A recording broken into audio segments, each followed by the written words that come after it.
ছেলেটির জীবনে তখন একের পর এক চাপ, পরিবারের দায়িত্ব, কেরিয়ার নিয়ে দুশ্চিন্তা, নিজের স্বপ্ন, ব্যর্থতা, হতাশা।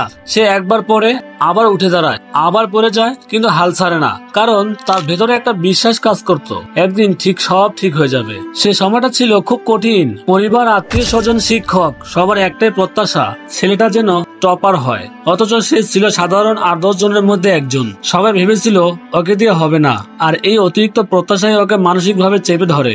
একদিন রাতে বাবা রেগে গিয়ে তার মোবাইল ফোনটা ছিনিয়ে নেয় এবং ভেঙে ফেলেন, কারণ সে পরীক্ষার বিষয়টি লুকিয়েছিল, যেটা হঠাৎ করেই ধরা পড়ে যায়। ঘরের প্রতিটা মানুষ তখন যেন তার বিরুদ্ধে দাঁড়িয়ে গেল, কারণ সামনে সেমিস্টার ফাইনাল।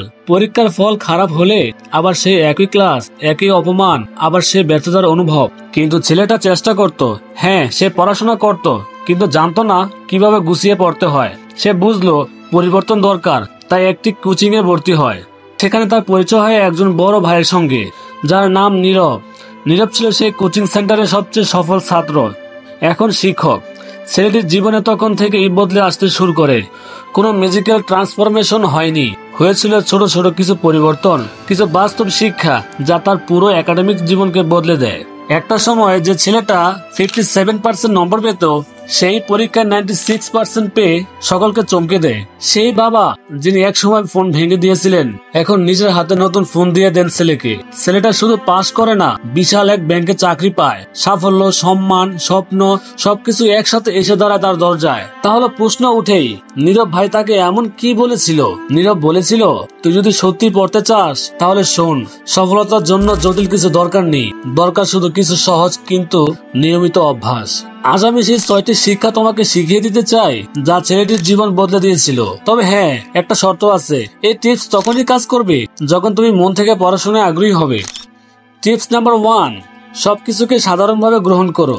পড়াশোনা জটিল না, জটিল করে তোলে আমাদের ভয় আর চাপ। পুরনো বই সরিয়ে রাখা, একটার পর একটা টপিক না বুঝে পড়াও শুরু করা, এসব আরো অস্থিরতা বাড়ায়। বরং বুঝে পড়ো, কেন পড়ছো, কি শিখবে, এগুলো উত্তর খুঁজে নাও, তাহলে ফোকাস আসবে। টিপস নাম্বার 2, আরামকে বর্জন করো। সিনেমা দেখা, গান শোনা, ফোন ঘাটা, ভিডিও গেম এসব ভালো লাগতে পারে, কিন্তু এগুলো তোমার সময় কাড়ে। যদি সত্যি তুমি ক্যারিয়ারে সফল হতে চাও, তাহলে এখনই এইসব থেকে নিজেকে সরিয়ে নিতে হবে। বন্ধুদের আড্ডা নয়, এখন চাই ফোকাসড আর আলোচনা স্টাডি নিয়ে। টিপস নাম্বার 3, সঠিক সময় পড়তে বসো।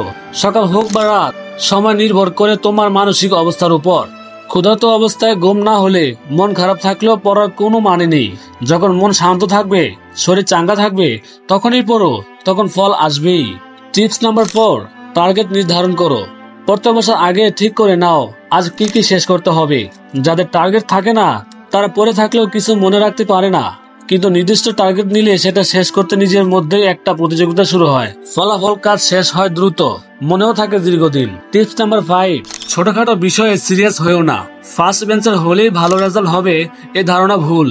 আমার বন্ধুরা লাস্ট বেঞ্চে বসেও মজা করত, বাইক চালাতো, প্রেম করত, কিন্তু অনেকেই ফার্স্ট বেঞ্চারে হারিয়ে দিতে রেজাল্টে। কাজেই কে কি বললো, কেমন বললো, এসব নিয়ে মাথা কামাবে না, নিজের লক্ষ্যে মন দাও। টিপস নাম্বার 6, বুঝে পড়ো, না বুঝে নয়। সিলেবাস ধরো, দেখো কোন চ্যাপ্টার থেকে বেশি প্রশ্ন আসে, সেটাকে আগে ধরো। 30% প্রশ্ন আসে যেখানে, সেটা আগে পড়ো, সেখানেই বেশি সময় দাও। এইভাবে যদি প্ল্যান করে পড়ো, তাহলে অল্প সময়ে অনেক কিছু শেখা যাবে, আর রেজাল্টও ভালো হবে।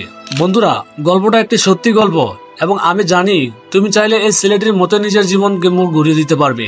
শুধু দরকার মন থেকে চাওয়া, একটু প্ল্যানিং আর নিয়মিত ছোট ছোট পদক্ষেপ। আজকের এই 6টি টিপস তোমার জীবনে প্রয়োগ করে দেখো, নিজের চোখে দেখবে পরিবর্তন। শুভ কামনা রইল তোমার জন্য। দেখা হবে পরবর্তী পর্বে।